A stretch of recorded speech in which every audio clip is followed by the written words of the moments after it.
I hope you are all fine. இங்கே பாருங்கள், நம்ம வந்து பொங்கல் டயட்டில் இருக்கும்போது பொங்கல் அவாய்ட் பண்ணுங்கன்னு சொல்கிறாங்க இல்லையா? பட் நம்மளால் பொங்கல் சாப்பிடாம இருக்க முடியுமா? இருக்க முடியாது இல்லையா?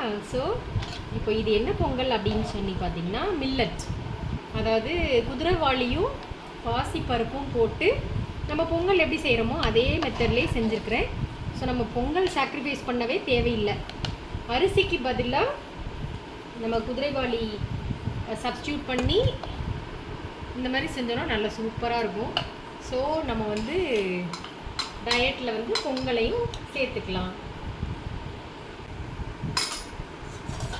ஓகே, நான் இப்போ சாப்பிட்டு பார்த்துட்டு உங்களுக்கு சொல்லட்டுமா எப்படி இருக்குன்னு சொல்லி?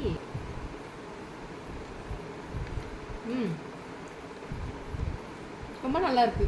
நம்ம எல்லாருமே ட்ரை பண்ணலாம். Okay, all of you take care. Bye by.